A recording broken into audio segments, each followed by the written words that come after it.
Welcome back, everybody, to the Theater of Blood Horror Show. I'm your host, Tony, I'm your host, Matt. and tonight we haven't done this in a while, and we're gonna get back on these for you. We're gonna do little fast reviews of smaller movies. For the bigger ones, we'll do longer reviews, but for the little indie and small, under-the-radar horror films, we'll do quick little 10, 15-minute reviews for you. Yep. So we have our first one of 2018 from a film from 2016.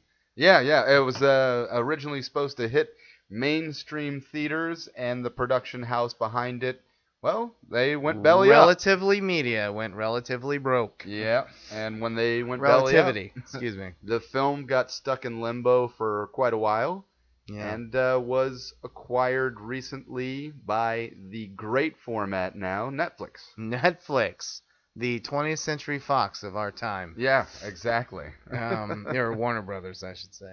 And we Yeah. are speaking of the movie. Before I Wake. Yep. Is that right? Yep. Before I went. Didn't sound right coming out. Before I Wake, directed by Mike Flanagan and written by Flanagan and Jeff Howard. Jeff Howard. Mike Flanagan is a pretty good filmmaker, a genre filmmaker. He started out with an excellent film called Absentia, which I think is one of the best horror films of the last 20 years. Followed that up by Oculus, which I think is one of the worst horror films of the last 20 years. He did Oculus Origins of Evil. So no. He did Ouija. Ouija Origins of Evil. Right. And then after Oculus, he did Ouija, Oranges of Evil. Is that like a new God, Killer Tomatoes? Right. Oh, Oranges Halloween of Evil. 3 bananas of the Oranges that just roll after people instead of tomatoes. Right. They squirt the juice in your cuts. See, they have. All right. I wanted it without pulp. Right.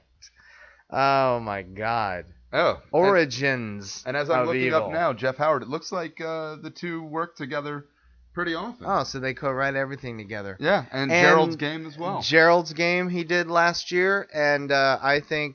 So now we're actually reviewing two of this guy's movies. Yeah, exactly. Well, Gerald's Game, very quickly, is one of the best films of 2017. Yeah. For me. Yeah. It'll be on my top 15. It's a wonderful film. And one of the best horror films in a while.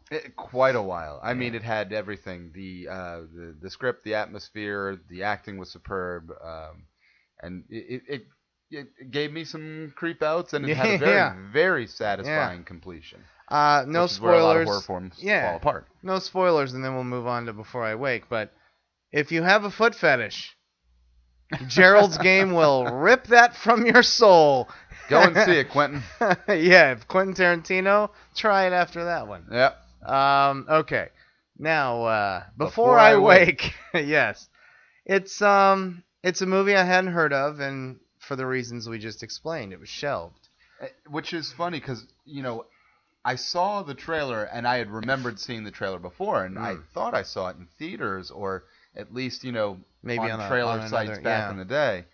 And then for it to be like new, I was like, oh, okay, this is new to Netflix. Seems like they marketed it a long time ago. Yeah, and you probably figured, because horror is still, unless you're a Conjuring or an Insidious, horror is still the bastard child of the family. So you figured, that's another one they just threw into oblivion. Yeah. Right. Not typically getting a budget or a wide release. But this actually had a budget, and it had solid actors in it. I mean, Kate Bosworth is basically the star. I don't like her, but she's a name. Yeah, and she did an okay job. Yeah. I thought she did a very good job in this film. She used the acting skill that I think she's terrible for. Is no expression, a blank face. Yeah, never a sob, just always a rolling tear. Yeah, and it works for her here. And Thomas Jane, the middle Punisher. Yeah.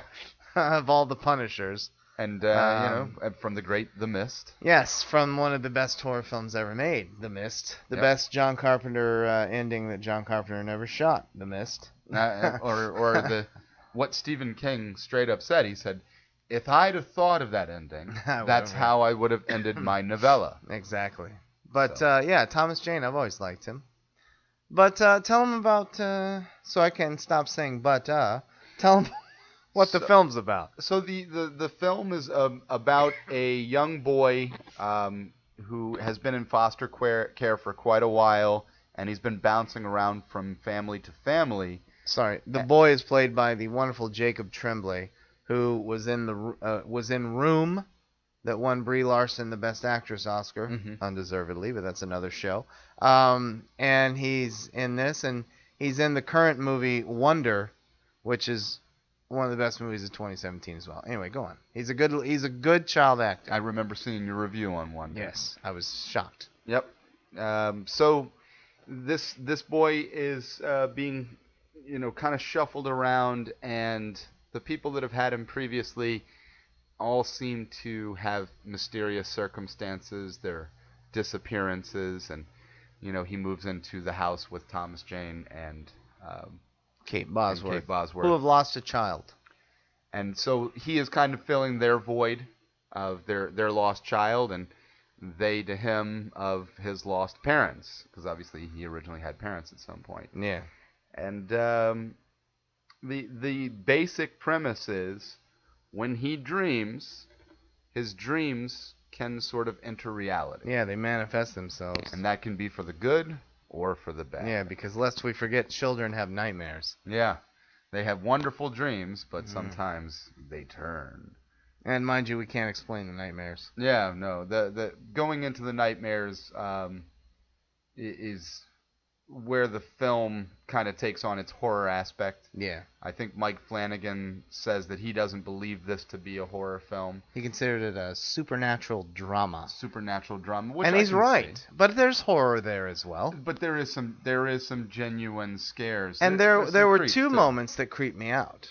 Yeah. One, we don't want to give anything away, but, well, we can say this. They won't know when it's happening or when it's coming, but when she gets up in the middle of the night to get the drink, and she's staring off into the right, and someone living kind room, of comes out of the shadows. and we're even confused. Is that a face? Yeah. What is that? Yeah, and then drops the glass, and then boom, it's gone. Yeah. Which is often used, there, then it's not. But it was used very effectively. Yeah. And then there's another creep moment that I won't mention, but I made a towards leaf. The end? I made a leaf man crack. Yeah. That'll remind you what I'm talking about. But I admit, after about 35 minutes, and I think I said it to you, I didn't like it, but I didn't love it either. But I didn't Didn't Yeah. like it, but you didn't hate it. It wasn't registering. Right. And then it was not soon after that I was, well, wait, it's getting better. Yeah. And there are things in it that I enjoyed. One thing I liked is minimalist music and sound. It was very quiet. It was very almost like a chamber piece in the beginning. They're talking very softly to each other. There's no music. There's no camera movement. They're sitting here talking. They're standing there talking. I liked all that. And there are a couple. It is the horror genre. There are a couple of jump scares. Yep. One got me, by the way. Yeah, one or two. Hey, One or two where'd got that me as come well. from? And some legitimate creep moments. Yeah. There are some good creep moments. It's before I wake. Before I get to the star rating. I said this to you during the movie. I always worry in the horror genre, no matter how good a movie is, they're gonna blow it. They're gonna have this big special effects, loud music cue wrap up. Can you wrap it up? Yeah. And he teetered on that here. I didn't love the ending, but it wasn't as overblown as I thought was about to happen. I actually thought the ending was refreshing. There was something different, and you could even say that the ending will definitely tug on some hearts. It will. It'll play on your heartstrings.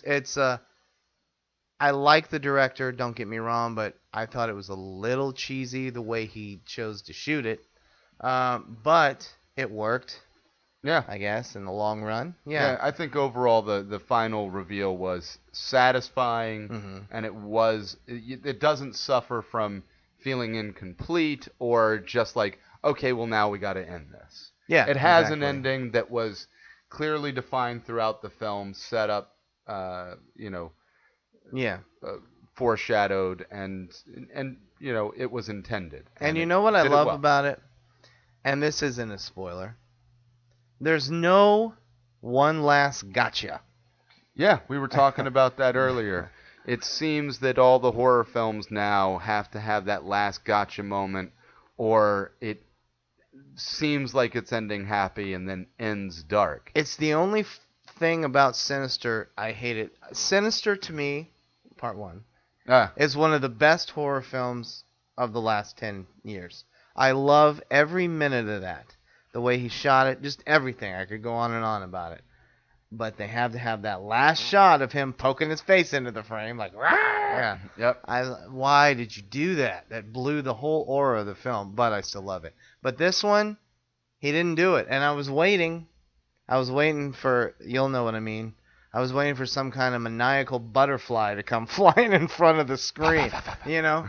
Nothing happened. And the reason for this kid's manifested nightmares is, I like it. I like that. That was neat. Yeah, It was neat because I was complaining to you during the movie about the look of the nightmare, and then there's a damn good reason for that.